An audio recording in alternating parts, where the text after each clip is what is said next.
സമയമില്ല, എൻ്റെ നല്ല സമയം കഴിഞ്ഞു, ഇനി എനിക്ക് അത് പറ്റില്ല, ഇത് പറ്റില്ല, ഇങ്ങനെയൊക്കെയുള്ള ഒഴിവുകഴിവുകൾ നിങ്ങൾ പറയാറുണ്ടോ? എന്നാൽ ഇനി പറയുന്ന കഥ ഇനി പറയുന്ന അനുഭവം നിങ്ങളും അറിഞ്ഞിരിക്കണം. ഒരു സെക്യൂരിറ്റി ഗാർഡിൽ നിന്ന് സോഫ്റ്റ്വെയർ ഡെവലപ്മെന്റ് എഞ്ചിനീയറായി മാറിയ അലീമിന്റെ ജീവിതമാണ്. ഇന്നത്തെ അതിവേഗം മാറിക്കൊണ്ടിരിക്കുന്ന ലോകത്ത് വിജയം എന്നത് പലപ്പോഴും യൂണിവേഴ്സിറ്റി ഡിഗ്രികളോ അല്ലെങ്കിൽ വലിയ സ്ഥാപനങ്ങളിലെ പാരമ്പര്യമോ ഒക്കെയായി ബന്ധപ്പെട്ടിരിക്കുന്നു. എന്നാൽ ഈ പൊതുധാരണകളെ തിരുത്തി കുറിച്ചുകൊണ്ട് ദൃഢനിശ്ചയത്തിന്റെയും നിരന്തരമായ പഠനത്തിന്റെയും അവസരങ്ങളെ തിരിച്ചറിഞ്ഞതിന്റെയും ഒരു ഉജ്ജ്വല മാതൃകയായി മാറുകയാണ് അബ്ദുൾ അലീം. ദിവസക്കൂലിക്ക് ജോലി ചെയ്തിരുന്ന ഒരു സെക്യൂരിറ്റി ഗാർഡ് എന്ന നിലയിൽ നിന്ന് ഇന്ന് സോഹോ എന്ന ആഗോള ടെക് കമ്പനിയിലെ സോഫ്റ്റ്വെയർ ഡെവലപ്മെന്റ് എഞ്ചിനീയറായി മാറിയ അദ്ദേഹത്തിന്റെ കഥ ലക്ഷക്കണക്കിന് ആളുകൾക്ക് പ്രചോദനത്തിന്റെ ഒരു വിളക്കുമരമായി സോഷ്യൽ മീഡിയയിൽ തരംഗമാവുകയാണ്. ഒരു സ്വപ്നത്തിലേക്ക് എത്തിച്ചേരാൻ സൗകര്യങ്ങളോ അക്കാഡമിക് സപ്പോർട്ടോ ഒരു തടസ്സമേ അല്ല എന്ന് അലീം തന്റെ ജീവിതം കൊണ്ട് തെളിയിക്കുന്നു. ഓരോ വലിയ വിജയത്തിന്റെ പിന്നിലും പറയാനുണ്ടാവും ഒരുപാട് പ്രതിസന്ധികളുടെ കഥ. അബ്ദുൾ അലീമിന്റെ യാത്രയും വ്യത്യസ്തമല്ല. 2013 അദ്ദേഹത്തിന്റെ ജീവിതത്തിൽ നിർണായകമായ ആ വഴിത്തിരിവുണ്ടാകുന്നത്. വെറും 1000 രൂപ മാത്രമായിരുന്നു അന്ന് അദ്ദേഹത്തിന്റെ കൈവശമുണ്ടായിരുന്നത്.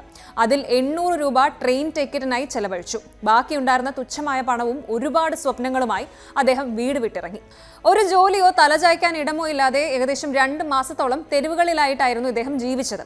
ഇങ്ങനൊരു കാലഘട്ടത്തെക്കുറിച്ച് നമ്മൾ ചിന്തിക്കണം. അതായത് വിശപ്പ്, ഒറ്റപ്പെടൽ, നാളെക്കുറിച്ചുള്ള ആശങ്ക, ഇതൊന്നും ഒരാളെ മുന്നോട്ട് പോകാൻ പ്രേരിപ്പിക്കുന്ന ഫാക്ടേഴ്സ് അല്ലല്ലോ. എന്നാൽ അലീം തളർന്നില്ല ഇവിടെയൊന്നും. ഏതൊരാൾക്കും എളുപ്പത്തിൽ ഉപേക്ഷിക്കാൻ തോന്നുന്ന ഈ ഒരു ഘട്ടത്തിലാണ് തന്റെ ലക്ഷ്യത്തോടുള്ള അദ്ദേഹത്തിന് അടങ്ങാത്ത ആഗ്രഹം ഒരു രക്ഷാ കവചമായി മാറിയത്. ഒടുവിൽ ചെന്നൈ ആസ്ഥാനമായുള്ള പ്രമുഖ സോഫ്റ്റ്വെയർ കമ്പനിയായ സോഹോയുടെ ഓഫീസിൽ ഒരു സെക്യൂരിറ്റി ഗാർഡായി ജോലി ലഭിച്ചത് അദ്ദേഹത്തിന്റെ ജീവിതത്തിൽ ഒരു വലിയ വഴിത്തിരിവായി മാറുകയായിരുന്നു. സോഹോയിലെ സെക്യൂരിറ്റി ഗാർഡ് ജോലി ദിവസേന 12 മണിക്കൂർ നീണ്ടു നിൽക്കുന്ന കഠിനമായ ഒരു ഷിഫ്റ്റായിരുന്നു. ഈ ഷിഫ്റ്റിനിടയിലാണ് അലീമിന്റെ ജീവിതം മാറ്റിമറിച്ച ആ നിർണായകമായ സംഭവം ഉണ്ടാകുന്നത്. തന്റെ ഡ്യൂട്ടിക്കിടെ ഒരു ദിവസം സോഹോയിലെ ഒരു സീനിയർ ജീവനക്കാരൻ ഷിബു അലക്സിസ് അലീമിനെ ശ്രദ്ധിക്കുകയും സൗഹൃദ സംഭാഷണത്തിന് തുടക്കം കുറിക്കുകയും ചെയ്യുന്നു. അലീമിന്റെ കണ്ണുകളിൽ എന്തോ ഒരു പ്രത്യേക ആകാംക്ഷയും പഠിക്കാനുള്ള ഒരു തീക്ഷ്ണമായ ആഗ്രഹവും ഷിബു കണ്ടു. അലീമിന് 10ാം ക്ലാസ് വിദ്യാഭ്യാസം മാത്രമേ ഉണ്ടായിരുന്നുള്ളൂ. സ്കൂൾ കാലത്ത് കുറച്ച് HTML പഠിച്ചിരുന്നത് അദ്ദേഹം തുറന്നു പറയുകയും ചെയ്തു. ആ നിമിഷം ഷിബു അലക്സിസ് അദ്ദേഹത്തോട് ചോദിച്ചു, നിനക്ക് കൂടുതൽ പഠിക്കാൻ താല്പര്യമുണ്ടോ? ആ ചോദ്യം ഒരു സെക്യൂരിറ്റി ഗാർഡിനെ ഒരു സോഫ്റ്റ്വെയർ എഞ്ചിനീയറാക്കി മാറ്റിയ ഒരു പുതിയ അധ്യായത്തിന് തുടക്കം കുറിച്ചു. ഷിബു അലക്സിസ് അങ്ങനെ അലീമിന്റെ ജീവിതത്തിലേക്ക് ഒരു വഴിവിളക്ക് പോലെ കടന്നു വന്നു. തുടർന്ന് വന്ന 8 മാസക്കാലം അബ്ദുൾ അലീമിന്റെ സ്വന്തം ജീവിതം തന്നെ ഒരു കേസ് സ്റ്റഡിയായി മാറുകയായിരുന്നു. 12 മണിക്കൂർ നീണ്ട സെക്യൂരിറ്റി ഡ്യൂട്ടിക്ക് ശേഷം ഏതൊരാളും വിശ്രമിക്കാൻ വിശ്രമിക്കുമ്പോൾ അലീം നേരെ പോയത് ഷിബുവിന്റെ അടുത്തേക്കാണ്. അവിടെ അദ്ദേഹം പ്രോഗ്രാമിംഗ് പഠിച്ചു.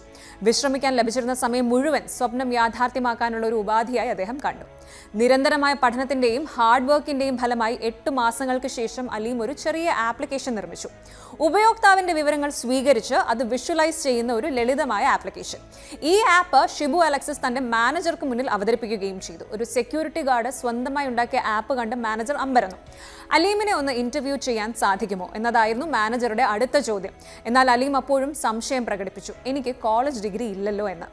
ഇവിടെയാണ് സോഹോ എന്ന സ്ഥാപനത്തിന്റെ വിശാലമായ കാഴ്ചപ്പാട് പ്രകടമാകുന്നത്. മാനേജർ അദ്ദേഹത്തിന് മറുപടി നൽകിയത് ഏതൊരു സാധാരണക്കാരനും പ്രതീക്ഷ നൽകുന്ന ഒന്നായിരുന്നു. സോഹോയിൽ നിങ്ങൾക്ക് കോളേജ് ഡിഗ്രി ആവശ്യമില്ല.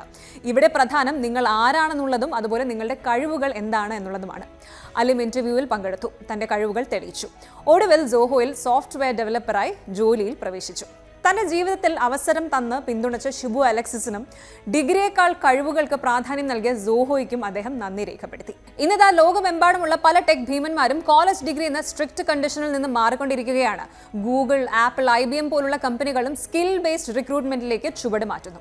സോഹോ ഇതിനെ ഒരു സ്ഥാപനപരമായ നയമായി തന്നെ നടപ്പിലാക്കുന്നു എന്നതിന്റെ ഉത്തമ ഉദാഹരണമാണ് അബ്ദുൾ അലീം. ഈ കഥയിൽ സോഹോ എന്ന കമ്പനിയുടെ പങ്ക് വളരെ വലുതാണ്. ശ്രീധർ വെമ്പു സ്ഥാപിച്ച ഈ ചെന്നൈ ആസ്ഥാനമായുള്ള കമ്പനി ഇന്ത്യയിൽ ഉൽപ്പന്നങ്ങൾ നിർമ്മിക്കുന്നതിലും താങ്ങാനാകുന്ന സാങ്കേതിക വിദ്യ നൽകുന്നതിലും ശ്രദ്ധ കേന്ദ്രീകരിക്കുന്ന ഒന്നാണ്. സോഹോയുടെ വിജയത്തിന് പിന്നിലെ പ്രധാന ഘടകം പരമ്പരാഗതമായ നിയമന രീതികളെ ചോദ്യം ചെയ്യുന്ന അവരുടെ സംസ്കാരം തന്നെയാണ്. സോഹോ പലപ്പോഴും അവരുടെ ജീവനക്കാരെ കണ്ടെത്തുന്നത് ഗ്രാമീണ മേഖലയിലെ പ്രതിഭകളിലൂടെയാണ്. മികച്ച അക്കാഡമിക് ബിരുദങ്ങളെക്കാൾ ഒരു പ്രശ്നം പരിഹരിക്കാനുള്ള ഒരാളുടെ കഴിവിനും മൈൻഡ് സെറ്റിനും അവർ വില നൽകുന്നു. ഈ കാഴ്ചപ്പാടാണ് അബ്ദുൾ അലീമിന് രണ്ടാമതൊരവസരം നൽകാൻ സോഹോയെ പ്രേരിപ്പിച്ചത്. ഒരു വ്യക്തിയുടെ കഴിവുകളിൽ വിശ്വാസം അർപ്പിച്ച് അവർക്ക് ആവശ്യമായ പരിശീലനം നൽകി വളർത്തിക്കൊണ്ടുവരുന്ന ഈ മാതൃക മറ്റു പല കമ്പനികൾക്കും പിന്തുടരാവുന്ന ഒന്നാണ്. അലീമിന്റെ യാത്ര നമ്മെ ഓർമ്മിപ്പിക്കുന്ന ചിലതുണ്ട്. ആദ്യം തന്നെ ഡെഡിക്കേഷൻ, അർപ്പണബോധം. അതായത് ഒരു 12 മണിക്കൂർ ഡ്യൂട്ടിക്ക് ശേഷവും പഠിക്കാൻ സമയം കണ്ടെത്തുന്ന മനോഭാവം. കോളേജിനും അപ്പുറമുള്ള കഴിവുകൾ, അതായത് അക്കാഡമിക് ബിരുദങ്ങൾ നേടാൻ കഴിയാത്തവർക്കും കഴിവുകൾ കൊണ്ട് വിജയിക്കാൻ സാധിക്കും എന്നുള്ള കാര്യമാണ്. ഇനി മെന്റർഷിപ്പിന്റെ പ്രാധാന്യമാണ്. ഷിബു അലക്സിസിനെ പോലുള്ളവർ അവസരങ്ങൾ തിരിച്ചറിഞ്ഞ് കൈത്താങ്ങാകുമ്പോൾ ജീവിതം മാറി മറിയും. അപ്പോൾ ഇങ്ങനെയാണ് കാര്യം. നമ്മൾ ഏത് സാഹചര്യത്തിൽ നിൽക്കുന്നു എന്നത് ഒരു തുടക്കം മാത്രമാണ്. നമ്മുടെ ലക്ഷ്യബോധം, കഠിനാധ്വാനം, പഠിക്കാനുള്ള സന്നദ്ധത എന്നിവയാണ് നമ്മുടെ ഗതി നിർണ്ണയിക്കുന്നത്.